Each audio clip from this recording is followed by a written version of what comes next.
and Environment Special Interest Group panel this afternoon. My name is Prashant Manyar. I chair the CEE SIG Special Interest Group in Thai, Mumbai, and it is my pleasure to have all of you here for this discussion. Our moderator for this afternoon event is Mr. Santosh Kamat. Santosh is a partner at KPMG. He heads the clean tech and renewable practice at KPMG, and he's an engineer and an MBA by education. So, ladies and gentlemen, just please give a loud applause and welcome Mr. Kamat to moderate this discussion.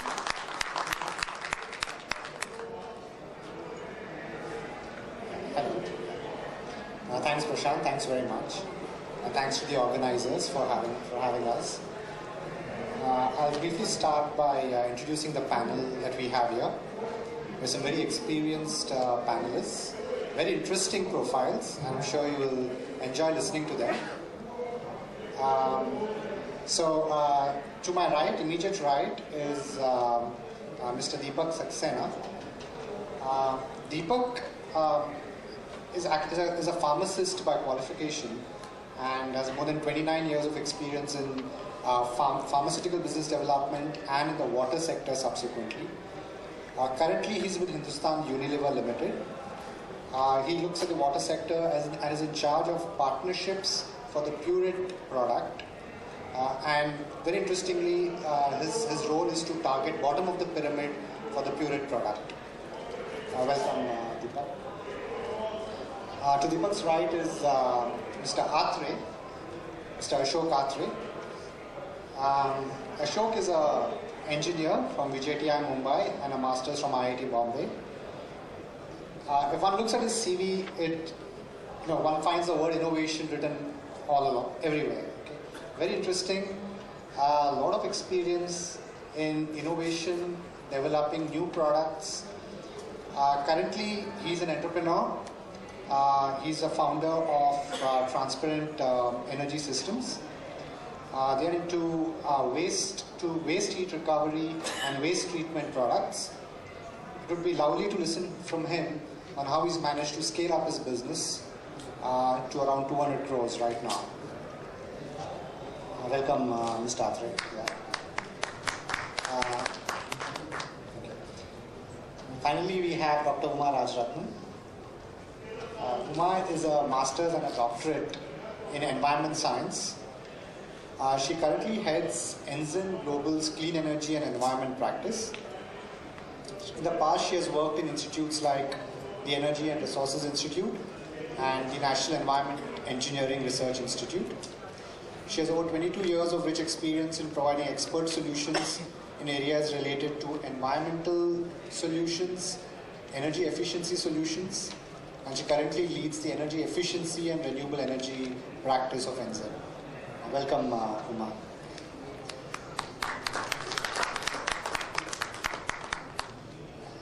So I just thought before I start, and I'm just looking forward to having a very interactive discussion with all of you. So just before we start, if we could have a quick poll. Now, how many of you are entrepreneurs? Oh, wow. And that's almost all of you. Okay. And how many of you currently work in the clean energy or clean tech space? Okay. Brilliant. Thank you. Good. So that's very useful. Let me start the discussion. We have about 45 minutes. I'll make this as interactive as possible. I look forward to a lot of questions from all of you. Let me start with Deepak. Yeah.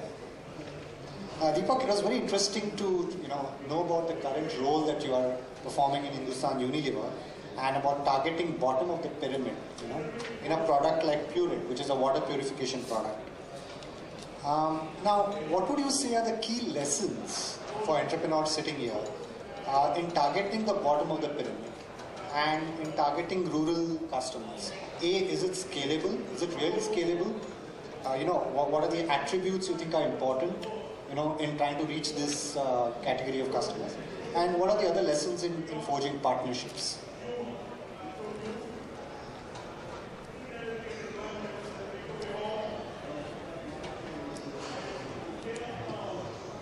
Thank you, Santosh. First of all, I would like to say that it was great to see the number of hands that went up when you asked how many entrepreneurs are there in the room. And then it was also great to see the number of hands which went up when he asked the number of people working in clean energy and environment issues. So what it shows is that this is truly a high power special interest group sitting here. And people who are sitting in this room are really the ones with whom interaction will be a pleasure. So let me start out by saying that how glad am I to be talking to you at this point of time. As Santosh mentioned, I have an interesting job here in Hindustan Unilever, which is different from what most of the soap, shampoo selling colleagues of mine do, which is to take our water purifier Pureit to the base of the pyramid. And as many of you would be knowing that Pureit is a water purifier that was introduced by Hindustan Unilever about 5 years back. And what many of you may not know is that in this short span of 4 or 5 years, it has become the largest selling purifier in the world today. So last month it was announced that this is the single largest selling purifier in the world, with about, in India, about 60% market share by volume and about 35% market share by value. This translates into, in the last 4 years, we have installed about 8 million purifiers in India. But it's just a drop in the ocean. If we see that there are about 220 million households in our country, out of which almost 160 million living in rural areas, 8 million is nothing. And that's where the idea came that if we just keep on doing the normal commercial marketing, then we are not going to reach far. And that's where partnerships came in. And that's where we have started working with the base of the pyramid, the poor, the low-income households. A few top-line lessons that I learned personally in the last 3 years. First was that the product has to be really aspirational. If it has to appeal to the poor and if it has to appeal to the rural masses, it cannot be a product which is not aspirational to them. And aspiration drives a lot of buying behavior in these categories of people. The second learning for us was that it's really a demand side issue. People not using water purifiers, and I will speak specifically of water purifiers, is not because the products have not been available. It's primarily because people did not feel the need for purifying their water, despite water being dirty, despite water being unsafe. So it's really a demand side issue. And unless demand is generated, I'm not sure that business can flourish. Also, most people are quite suspicious. The poorer you are, the chances are that you have been cheated at some point or another, either by a manufacturer or by a service provider or by somebody. So you are far more suspicious of any new thing. Therefore, building an after-sales service network becomes extremely important. The third thing which we found is that typically when a company thinks of going to the BOP, they think that let me reduce my prices. And by reducing my prices, I will get the market. But price reduction or launching products which are very, very economical is possibly not the solution. Because a very, very cheap product also takes away the money required for building the ecosystem, doing the marketing, paying to the channel partners and creating after-sales service. Interesting, very interesting. And for me, the key takeaway from this was that you don't always have to price the product the cheapest, even when you're targeting bottom of the pyramid. And the other point you mentioned, Deepak, about the aspirational value. And I remember you just telling me over lunch that it's very difficult to market a product to the poor, which is not also marketed to the the rich or the middle class. because then it loses the aspirational value. Very interesting to hear this. I'll come back to you later on how you sort of scale up in rural areas. I'll just come back to you on that. Mr. Atre, just coming over to you. Again, very interesting to read your profile, to see what you have done, how you plunged into entrepreneurship, and you were just telling me that with 200 rupees in your pocket, you plunged into entrepreneurship. Very interesting. And today you've built, such a big company. What might be of interest to all of us is, how do you scale up a business? How do you reach, say, 200 crores or thereabouts, which you have reached today?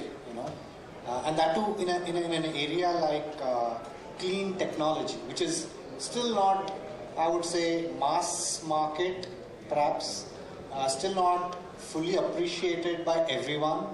Okay, still seen possibly as fancy. Okay. So how do you scale up a business like that? More from a also from a market perspective as well as from an internal organizational perspective. Thank you.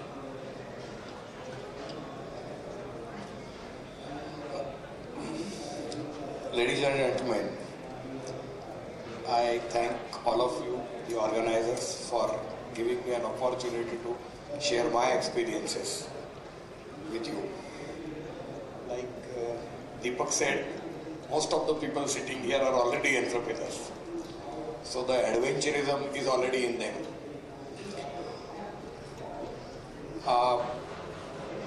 As far as my own personal experience goes, I feel at the base of scaling up an organization is how successfully an entrepreneur can create set of next layer of entrepreneurs within the organization. Now this is easier said than done. In my activity, I had only two things to offer to my team members. That was a passion and a promise. When it comes to passion, it is easy for everybody else to understand. But promises, when it comes to keeping them, you have to walk the talk, number one. Sometimes there are situations where you promise something but you find it difficult to actually deliver. Then your transparency and nobility will matter. So I feel clean tech businesses, one way or other, invite some technical proficiency, some managerial proficiency, and these are not easy to come by because clean energy and clean technologies are still not taught very elaborately in colleges. So you have to groom the people within your organization, and with all kinds of growth opportunities to these employees of yours, retaining them becomes the next challenge. And there again the promise and the passion comes to your help. Because I started from a zero, for a long time our organization was more like a family, and our relationships extended beyond mere business requirements, and that kind of a gelling helped a lot. I feel in the passage of any organization or if you draw a bar chart, typically you reach up to a turnover of, let's say, 25-30 crores. The family environment continues. I remember there were times when our salary within our organization were less than half of what IT industry offers, but still people continued. But as we progressed, we realized that we got to be, in terms of rewarding employees, online with what is going on in the world. Then comes the second challenge, that is to improve upon your prices to the customer. So an entrepreneur has to keep taking challenges and keep taking bold steps. More you believe that your bold steps will work, you are likely to succeed. Recent period, last 5 years, all of us, one way or other, are facing Chinese competition. And Chinese competition can be easily termed as a low-cost competition. Okay. Even if in your own product you don't have a Chinese competition, your customers could be having a Chinese competition. And I used to invariably experience from our sales team that market drives prices. And we suddenly had to rediscover ourselves that we always drove the market when it came to concept selling, conceptualizing innovative ideas, convincing a customer. So I feel that entrepreneur keeps succeeding at each stage of entrepreneurship so long as they keep walking the path of bold initiatives. Clean energy, what one hears through the media about clean energy, I think is mainly about industrial areas of clean energy application. But I somehow feel that clean energy awareness has to begin from one's own family life. Many areas of decentralized clean energy activities will emerge as very good promising business models, and the entrepreneurs of the future in this area will have to keep finding out ways and means to innovatively access this. Very good. Thank you very much, Mr. Atre. Very interesting, and for me, the point about building entrepreneurs within the organization, to scale up, was a key message. And also, you talked about the competition and the pricing, and you were telling me earlier when we were sitting in the lounge that it's how you're so careful in selecting customers, and who see the value proposition. So it's not just about price, it's about how you convey the overall value proposition to your customer, how you select your customer carefully, who sees the value in you, and that's how you build the differentiator. They're very good points, very good messages for us. Not try, especially in a B2B model, how you select your customers. Your customers are like your partners in many ways. Thank you, Mr. Atre, for that. Dr. Umar, coming to you, and looking at your experience, the energy efficiency and renewable energy area. One thing, you of course have worked with a lot of government bodies, organizations. A lot of clean energy concepts, have some level of government, either policy, push which is required, or government organizations are buyers. Let's say utilities, power utilities for energy efficiency initiatives. So, would you say that the government bodies, the officials, are today becoming more aware of clean energy as a concept? They're more willing to buy clean energy products and services? And in terms of policy side initiatives, do you see that the policy today is encouraging, is pushing clean energy? First of all, I would like to thank all of you for giving me an opportunity to come and share my experience. And coming to the point, particularly working with the government sector, the level of awareness on clean energy solution has really gone up in the recent years.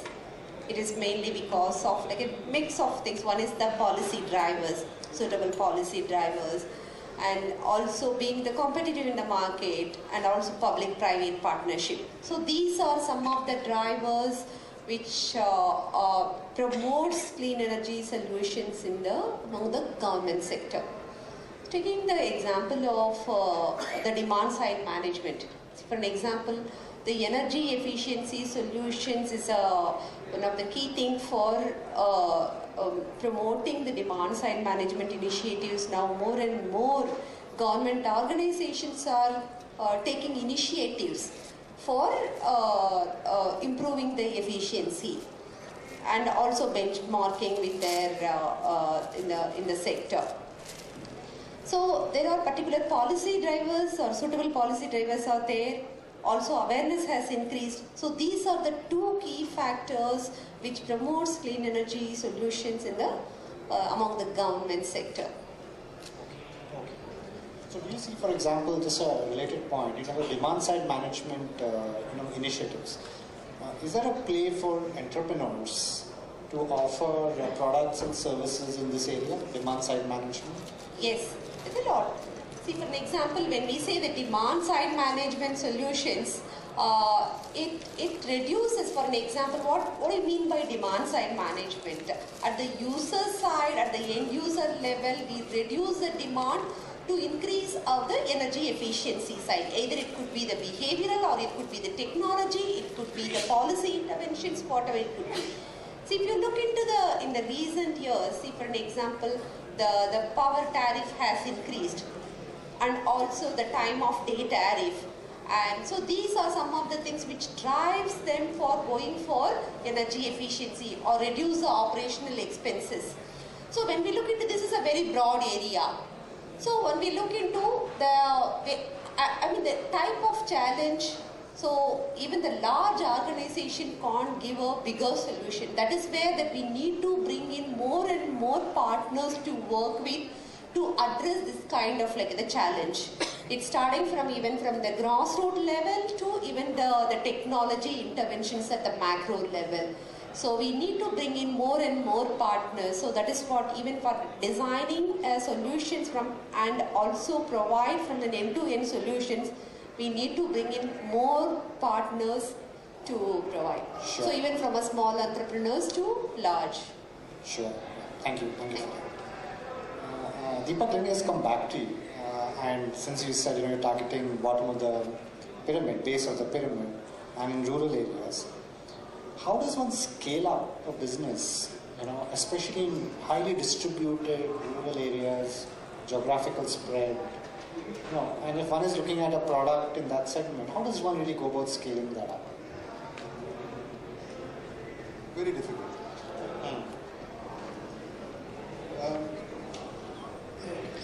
I'll answer that in a little bit of a roundabout way. When Purity started, we had, by 2008, we had 9,000 employees.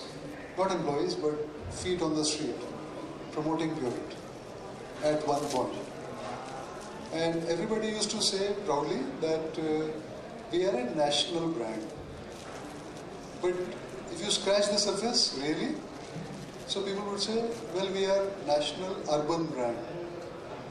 Really? We are a national urban middle class brand. So the realization came that if you wanted to do direct to home operations and reach urban consumers, you needed thousands of people to do that for you. If we had to do that all over the country with 160 million households, a back of the envelope calculation showed that we would need about 150,000 employees to do that. And nobody has the appetite or the desire to manage 150,000 employees. So therefore partnerships came in place. And today we run a series of very complex partnerships. These partnerships take into account the biggest demand drivers, like one of the insights we had was that for a consumer durable to be purchased in the rural areas and among the poor, cash flow is the biggest impediment. And we did a intention to buy study in 2008, which showed that among the sample of BOP families, over 70% wanted to buy a Purity after they were explained the product. When the study was repeated after 6 months, the 70% had come down to 69%. That means very few people were converting intention to actual purchase. And therefore a sort of a trigger had to be given, and the trigger was installment schemes.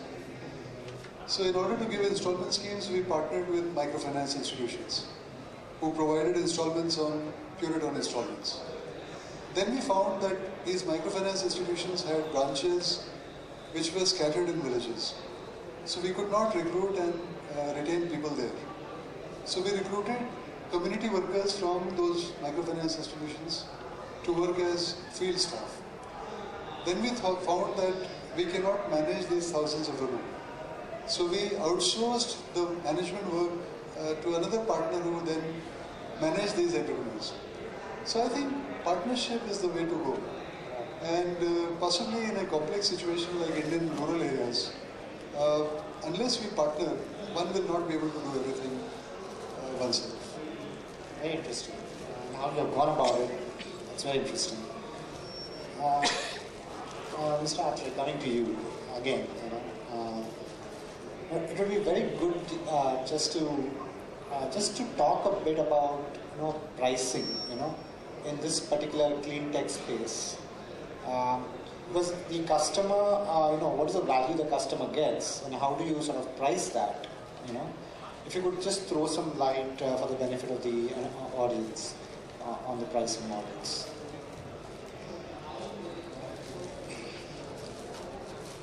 Pricing a high efficiency or a clean tech product, there is no one rule to the game. In our case, we build waste heat recovery systems where we essentially spot waste heat sources in the process industry like cement, steel, chemical industries. And these waste heat sources, we convert them into usable energy forms and return back to the industry. There are very traditional methods of working out project feasibility, payback calculations, and things like that. However, we know our input cost, and many a times a customer would like to know whether we are giving him the fair share of the pie. And like the name of my company is Transparent Energy Systems, we very transparently place before the customer all the input cost that go into building these kinds of systems. In fact, encourage the customer to float elaborate tenders, enter customers' premises at a very, very early stage, do a good amount of hand holding, because in the whole process, customer builds or develops a desire or aspiration to really implement the project. Since these are systems where one has to go into integrating them into running plants, there are a lot of further apprehensions as to how much shutdown time will be required and so on. And each of these has to be built into the cost of the project. Finally, our strategy is to first make the customer believe that all the attractive paybacks that appear on paper will really appear in the field. In our control systems technology, we always said that any process that is observable is also controllable. That means when we talk of recycling waste energy back into the process, we provide a galaxy of instrumentation that will actually monitor what is the amount of waste energy available, and is it really, there are online meters, there are SCADA systems, there are recorders. In fact, we have LAN connections in our office from where we can monitor whether the energy recycling is going. And all this planning of a project also helps the customer to believe that we have not taken to him a project that appears attractive only on paper. There are cases where we not only offer or convince the customer about pricing the project, but we undertake for first few months the operation and maintenance of the project. So, and finally, there are customers who are hard bargainers, and we see a tendency in them that instead of seeing their benefit, they are all the time thinking as to what money you are making. There, we try to be as transparently bold as possible. We tell them we are here to make money. You don't look at what money we are making, you look at what money you are going to make by investing in this project. And normally this due diligence as to customers' buying psychologies, we do right in the beginning, because most of the clean tech projects, industrial projects that we do, they have a huge gestation period. You have to invest a lot of time, money and resources in developing those projects. So it is all finally about building confidence in a customer that you have brought value on table. Thank you very much, Mr. Atre. Very interesting. And while I just take more questions, if there are questions from the audience, you can pass it to me. I can start that. What I would also just put to the panelists, to all the three panelists. Let me first pick some of the questions, and then I'll come to some of my own. What could be some of the concepts or business ideas in this space, which might be, which you think might be good entrepreneurial opportunities? Starting with you, Deepak, if you can start with that. Well, I think it's a great space to be in, and that nobody knows that better than the colleagues sitting out here. That's why you have chosen to take the plunge and go ahead with it. The space is wide open. The country is progressing.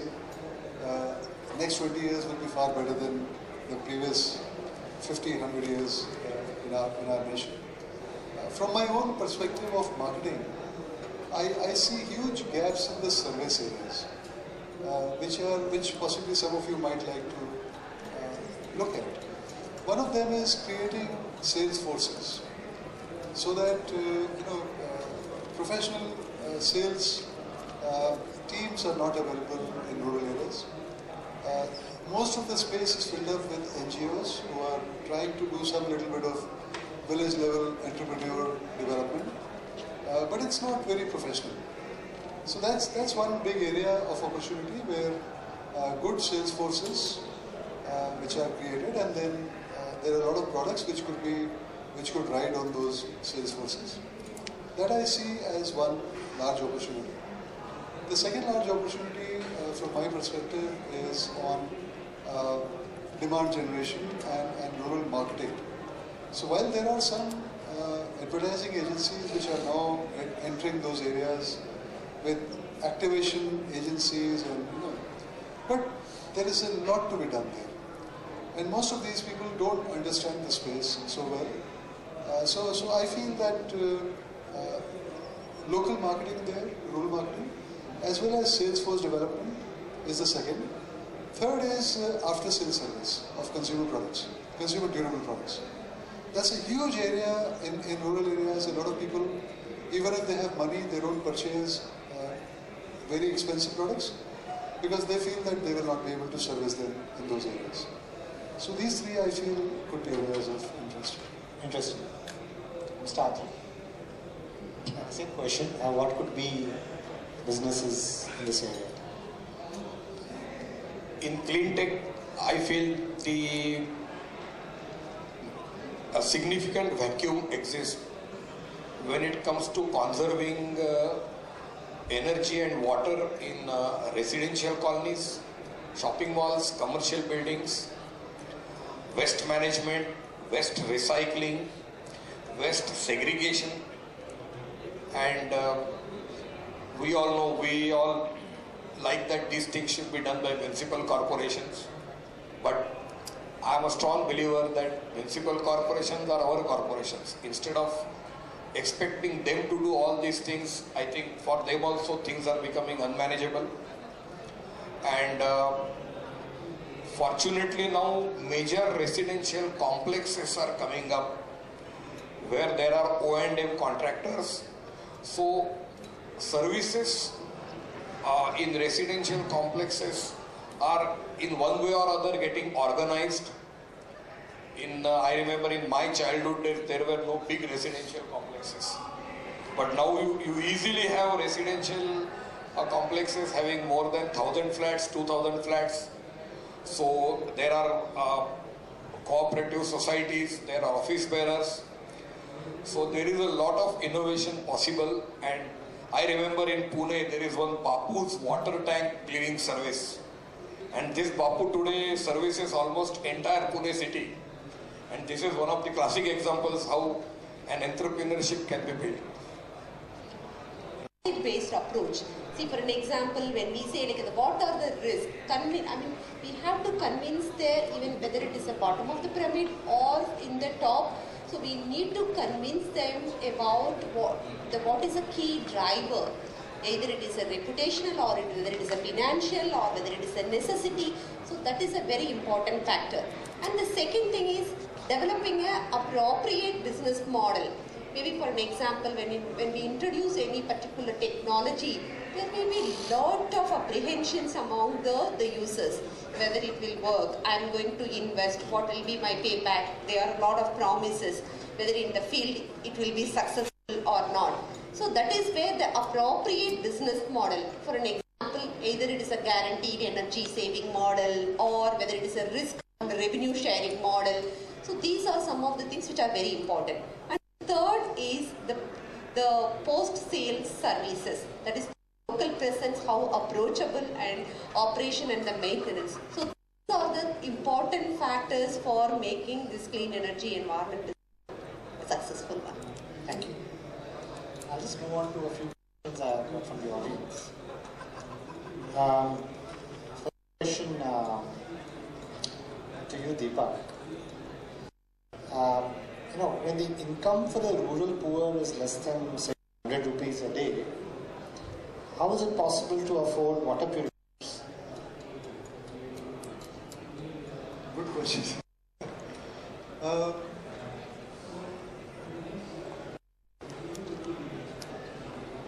85% of hospital visits in India are for waterborne diseases.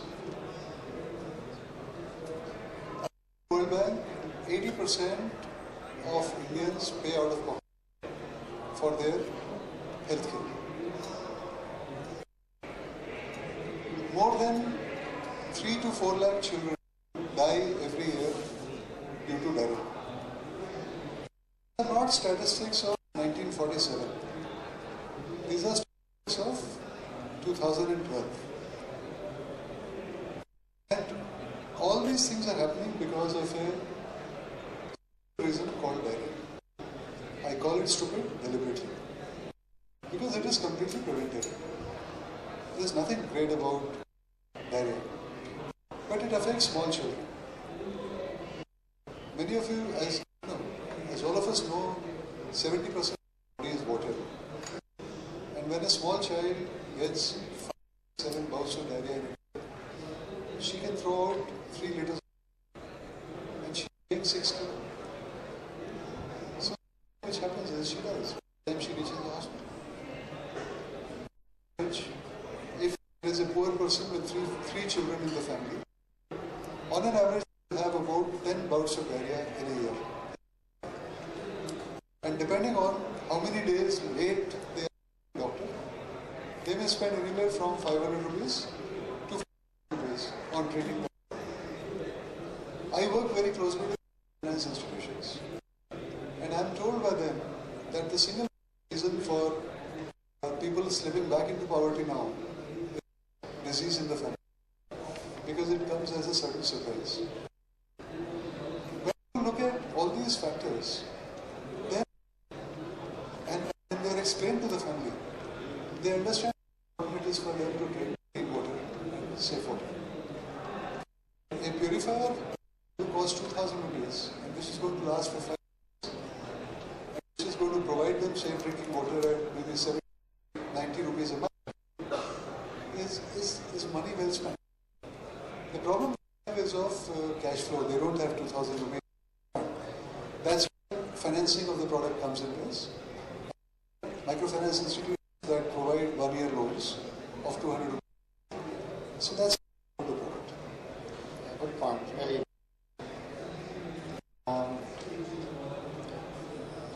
Up to you. How does one get connected to and sell energy efficient, environment friendly products to enterprises prices, cheaper and less environmental friendly products available. Now the question is, are corporates driven, and that's a related question with person as well. Are corporates driven only regulation and mandate? Okay? Which would appear a logical thing, they get driven by regulation. So how does one, sell these kind of products to corporates? What makes them to buy it? I think this is a $1 million question. Number one, there is a single answer to this. When having lunch with Santosh, we had similar discussion.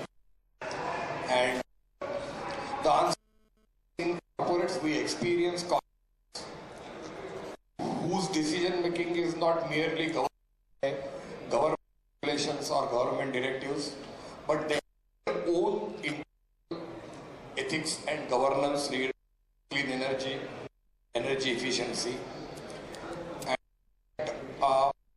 very, very keen. They take a lot of pride in going for state-of-art technologies. Even if that technology is sunrise technology and we don't have installations running in the field for 10 years, they take a call. Secondly, the products that we build, there is a component of innovation in that product, and this component enhances the energy efficiency of the product. For if you take a gas-fired boiler that we build, we offer a boiler with a very unique economizer where the heat is required to an extent that the boiler exhaust gas is 40 degrees Celsius, and even the stored in the water vapor in the flue gas is recovered. Ordinarily, a customer would see some, he will say, what happens if your economizer tube leaks? We provide facility in the boiler where till you repair of economizer, their production will to build in technical in the product where the prime objective that the boiler is supposed to steam and drive the process, that objective will not suffer because customer invests in a clean energy product. Yeah. So I think what you're essentially saying is that so economics, Yes. it's not just regulation; it's also economics, and we also have regulation. Bureau of Energy Efficiency come out with a regulation mandating a lot of things to achieve energy efficiency. Yeah. I would like to add something here to this because Unilever perspective.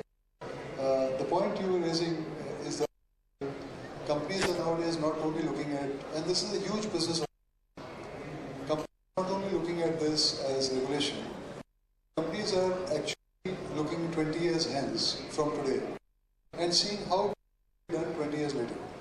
And all of you will be run large corporations tomorrow. Your companies are startups, but tomorrow you will run enterprises. When you do that, you will manage your profit and loss. People will ask, what have you done for the society? Ask you, what have you done to the environment?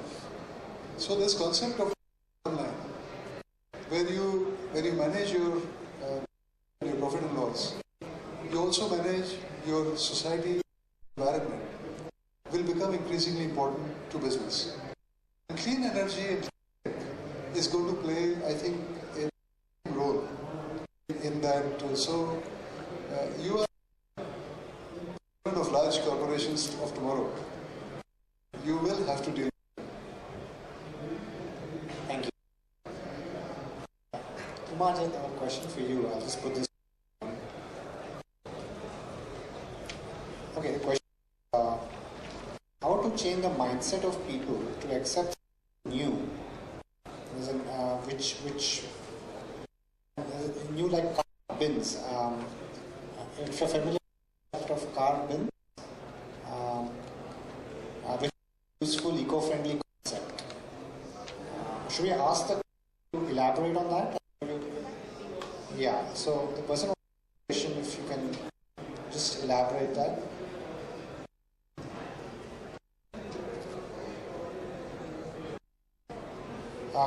Bins. This is not written. Fine. Is the person there? I will just, I think that was it. There was one more question on railway being the biggest consumer of coal and what steps are being taken to adopt clean energy and reduce their dependence on coal. Of course, just for information, the transport by rail is much more energy efficient than transport by road, significantly more efficient. So even the Planning Commission came out with the integrated energy policy some years back, and they have recognized that transport by rail and even coastal is much more efficient than road. So it is efficient relatively, yes, but surely there are opportunities to make the rail engines and the rail transport overall more efficient. But yes, I mean that's something that the Ministry of Railways needs to focus upon. I would like to add. No, I'm not talking about steam locomotives. I think the question was generally being more, fossil fuel based. So, Yes. yeah. So I'm saying even if that's right. So the question is, is that we have phased out the steam engines and even diesel. Electricity is ultimately fossil fuel based. So while they're using electricity, it's also fossil fuel based. So I would like to add one more point. Now, if you look into the new policy which is being introduced by the Bureau of Energy Efficiency, which is targeting for the large energy intensive sector, where already there are 9 large energy intensive sector comes a new policy called Perform, Achieve and Trade.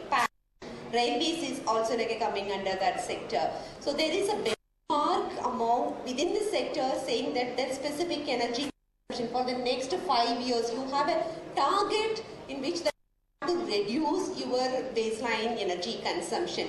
So they are motivated. There is the mechanism perform, achieve and trade is a market based mechanism. So if you achieve your energy target, if you perform more better than that, the energy certificate will be issued that can be traded with the sector. So that is a market based mechanism. Railways is also coming under the PAT scheme. sure, thank you. Thank Yeah. you. I want to add something. Yeah, one minute. We're running out of time. The energy that railway loses fundamentally is in braking. And worldwide now, alternative braking, like you have that in hybrid cars and electric cars, is being introduced in a very big ways. Because the targets set by energy efficiency, where from they come. Because in development, energy is not lost in brakes, but it is returned back and stored in batteries. Yeah. Very interesting. Very. So I think we have come to the end. Thank you very much. Yes, I hope. Okay, can we have a huge round of applause, please? I think they have been a amazing practice. Sure. Say something? No, nothing else. Yeah. Thank you very much. Okay, I would like to, on behalf of TIE,